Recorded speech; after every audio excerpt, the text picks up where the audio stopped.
Out here in the world of nations, strength matters. It's a tough environment. Survival of the fittest.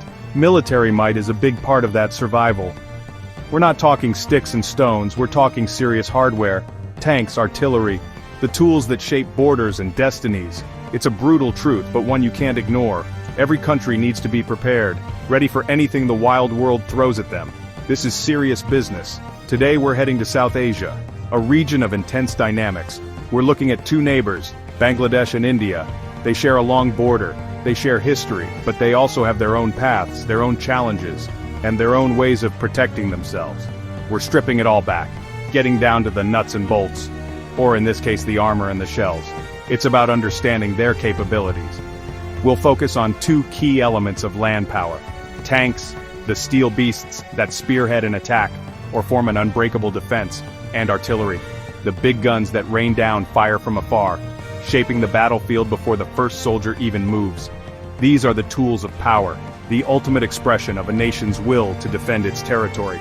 It's a raw look at military muscle. This isn't about picking sides, it's about understanding the terrain, the capabilities, the sheer power involved. India, a regional giant. Bangladesh, a nation forging its own strength. How do they stack up? What are they packing in their arsenals? It's a dangerous game, this game of power, but understanding it is crucial, so let's gear up and dive into the wild frontiers of firepower. Bangladesh, a nation forged in struggle. They know the value of defense. They've been building their army, steadily, carefully. Their tank fleet is a core part of this shield. It's not the biggest in the world, but it's tailored to their needs, their terrain, their strategy. They have to be smart, resourceful, making every piece of equipment count. That's the survivor's way. Their main battle tanks include the Type 59 Durjoy. It's an upgrade of an older Chinese design. But don't let age fool you. The Durjoy is tougher, better armed, better protected, fit for modern challenges. They've squeezed every bit of potential out of this platform. It shows ingenuity, a will to adapt. They also operate the Type 69 Mk2G tanks, another Chinese origin machine, proven, reliable, a workhorse for their armored core. Then you have the more modern Chinese MBT-2000. This is a step up, more firepower, better armor, a serious piece of kit. Bangladesh acquired these to boost their capabilities significantly, and they're not stopping there. They've also brought in VT-5 light tanks. These are new, agile, designed for difficult terrain where heavier tanks might struggle. Think riverine landscapes, jungles. The VT-5 gives them flexibility. So Bangladesh's tank fleet is a mix. Older, upgraded workhorses, and newer, more advanced machines. They rely heavily on Chinese and Russian origin equipment, but they're modernizing, they're adapting, they understand the need for a credible tank force. In this region, you need that steel backbone. They are ensuring they have one. It's about being ready, always ready. Now let's look at India, a massive country, a growing power. Their military is one of the largest in the world, and their tank fleet reflects that. It's vast, it's powerful, it's designed to project strength, to dominate potential battlefields. We're talking thousands of tanks. A steel avalanche if unleashed. This is a different scale altogether, a true titan in the world of armor. The backbone of India's armored core is the T-90 Bhishma. This is a Russian beast, one of the best tanks out there, but India doesn't just buy them, they build them, under license, customizing them for their own needs, for the harsh Indian conditions, from scorching deserts to freezing mountains. The Bhishma is a battle-proven warrior, armed with a powerful gun, thick armor, advanced systems. It's a formidable opponent for anyone. Then there's the Arjun MBT, India's own indigenous main battle tank, a symbol of their growing self-reliance in defense. Developing a modern tank is no easy feat. It takes years, massive investment, top-notch engineering. The Arjun is a testament to India's capabilities. It's heavy, well-armed, designed to take a punch and hit back even harder. It complements the T-90S, giving India options. India's tank doctrine is clear: overwhelming force, technological superiority. They are constantly upgrading their fleet, integrating new technologies, ensuring their steel titans remain at the cutting edge. This isn't just about numbers, it's about quality, about a deep understanding of armored warfare. India's tank fleet is a clear message. They are prepared, and they are powerful, a force to be reckoned with. Artillery, the god of war, some say. The ability to strike your enemy from miles away, to break their will, to soften them up. Bangladesh understands this vital role. Their artillery arsenal might not be as vast as India's, but it's carefully chosen, and it's growing. They need firepower that can support their troops, defend their land. It's about smart defense, getting the most bang for their buck. They operate a range of towed artillery pieces. These are the traditional cannons, reliable, effective. You'll find Type 59, 130mm field guns, a Chinese version of a Soviet classic, known for its ruggedness. They also have Type 83 122mm howitzers, and the D-30 122mm howitzer, another Soviet-era design, widely used, proven in combat. These guns provide essential fire support, day in, day out.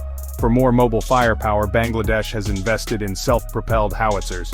The Nora B-52 K1SP is a key asset here. This Serbian-made system is potent, a 155mm gun mounted on a truck. It can move quickly, shoot, and then move again before the enemy can hit back. This shoot and scoot capability is crucial on a modern battlefield. It's a significant upgrade for their artillery arm, giving them a new level of punch. And let's not forget multiple launch rocket systems, or MLRS. Bangladesh has these too. The Type 81 122mm MLRS is a Chinese system, capable of saturating an area with rockets quickly, devastatingly. They also field the WS-22, another rocket system. These weapons are terrifying, designed to cause widespread damage, to break enemy formations. Bangladesh is building a balanced artillery force, one that can deliver a real sting. Section 5. India's thunderous artillery, a symphony of destruction. Switching to India.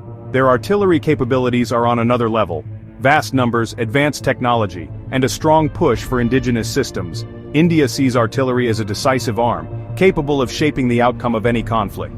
Their arsenal is designed for a full spectrum of operations, from mountain warfare to desert campaigns. It's a symphony of destruction, tuned to perfection, ready to play its deadly music. India's towed artillery includes the legendary Bofors FH-77, a Swedish gun that proved its worth in the Kargil conflict. They're also inducting the Danish howitzer. This is a major step. It's an upgraded indigenous version of the Bofors, made in India for India, more range, more accuracy, a true workhorse for the future. This shows their commitment to self-reliance, building their own strength from the ground up. In self-propelled artillery, India fields the K9 Vajra T. This is a South Korean gun, customized and built in India. A 155mm tracked howitzer, fast, powerful, highly accurate. Designed to keep pace with their fast-moving tank columns, providing immediate fire support wherever it's needed. The K9 Vajra is a game-changer. It gives them a significant edge in mobile firepower, a truly modern weapon. Then comes the MLRS. India operates the Russian BM-30 Smerch, a fearsome long-range rocket system capable of devastating huge areas. But the real star is the Pinaka, India's own indigenous multi-barrel rocket launcher, designed by Indians, built by Indians, for Indian needs. It's versatile, deadly, and a massive boost to their strategic autonomy. India's artillery is a force of nature, a thunderous power. Section 6 Tank Clash, a comparison of neighbors in steel. Alright, let's put these tank fleets head to head. A direct comparison, it's like comparing a seasoned heavyweight champion with a determined middleweight contender. India, without a doubt, has the larger, more modernized tank fleet. We're talking sheer numbers here. Thousands of T-90 Bhishmas and Arjuns. That's a massive amount of steel, a force capable of large-scale offensive operations. It's a clear numerical superiority. India's tanks are also on average more technologically advanced. The T-90 Bhishma is packed with modern fire control systems, advanced armor, potent weaponry. The Arjun MBT, while facing some development challenges, is a powerful platform in its own right. This technological edge means better survivability for crews, greater accuracy, and more lethality on the battlefield. They have invested heavily, and it shows. Bangladesh, on the other hand, operates a smaller tank fleet. Their strength lies in smart acquisitions and upgrades. The Type 59 Durjoy, while an older base design, has been significantly improved. The MBT 2000 and VT5 light tanks represent a move towards more modern capabilities. They are focused on creating a credible deterrent, a force that can defend their territory effectively, given their resources. It's a pragmatic approach. So the contrast is clear. India possesses a quantitative and qualitative advantage in main battle tanks. Their capacity for sustained armored warfare is greater. Bangladesh focuses on maintaining a modern enough force to meet its defensive needs. They are upgrading, they are training, they are doing what they can to ensure their armored fist, though smaller, can still pack a punch. It's about strategy and survival. Section 7 Artillery Duel, assessing the big guns. Now for the big guns, the artillery. This is where battles can be won or lost before they even truly begin. Comparing India and Bangladesh here again reveals India's significant strategic depth. India's artillery modernization program has been a top priority, and the results are evident. They have a formidable array of systems, both in terms of quantity and technological sophistication. Their reach is longer, their punch is harder. India's acquisition of K9 Vajra self-propelled howitzers, the development of the Dhanush towed gun, these are major milestones. The K9 Vajra gives them rapid, accurate firepower that can keep up with their tanks. The Dhanush boosts their capabilities in towed artillery. Adding to this, their existing Bofors guns are still very effective. They have a layered artillery defense and offense, capable of engaging targets at various ranges with high precision. Bangladesh fields a respectable artillery force. Their Nora B-52 self-propelled guns are modern and capable, a significant enhancement to their mobility and firepower. Their towed guns, like the Type 59-1 and D-30, are reliable workhorses.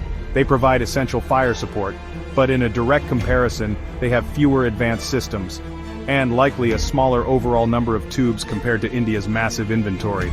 Their modernization is ongoing. The key difference lies in the scale and the cutting-edge technology. India's artillery can deliver more ordnance, more accurately, and from greater distances.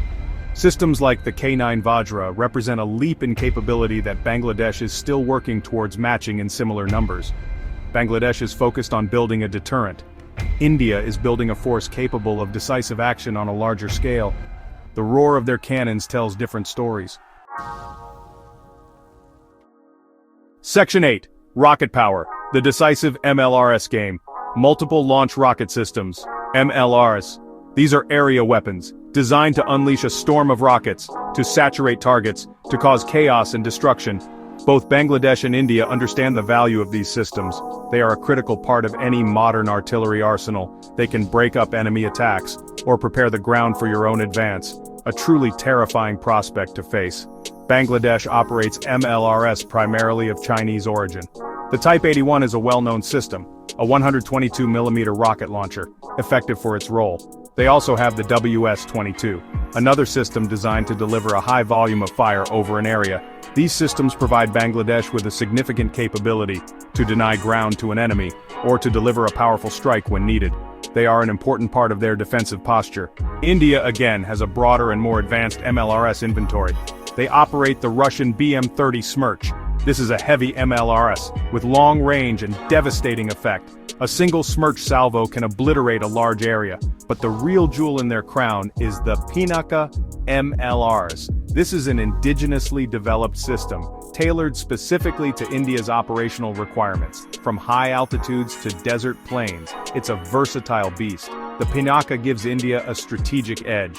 It's not just about the hardware, it's about the entire ecosystem. The command and control, the logistics, the ability to produce and upgrade it domestically. This reduces reliance on foreign suppliers and allows India to continuously improve the system. The Pinaka, alongside the Smerch, gives India a massive advantage in rocket artillery, a capability that can decisively influence the battlefield. It's a true force multiplier. Section 9. The Path Ahead, Modern Steel and Future Fights. So, what's the bottom line? Both Bangladesh and India are serious about their defense. They are constantly looking to modernize their forces, to adapt to new threats, to ensure they can protect their interests. In this wild world, you can't afford to stand still. Military technology evolves rapidly, and staying ahead, or at least keeping pace, is a constant struggle, a battle of resources, ingenuity, and national will. Bangladesh is making smart choices. With limited resources compared to India, they focus on targeted modernization, acquiring new platforms like the VT-5 light tanks and Nora B-52 SPGs, upgrading older equipment like the Type 59 tanks.